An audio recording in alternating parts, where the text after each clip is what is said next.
پاکستانیوں، یہ ہے جمہوریت پاکستان پیپلز پارٹی کی۔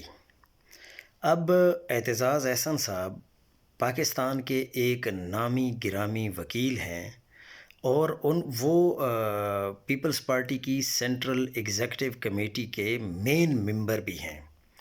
اب پیپلز پارٹی کے سینئر رہنما اعتزاز احسن نے 27ویں آئینی ترمیم کی مخالفت کر دی۔ تمام جماعتوں کو یہ انہوں نے کہا کہ آپ لوگ بھی اس کو ایسے پاس نہ کریں۔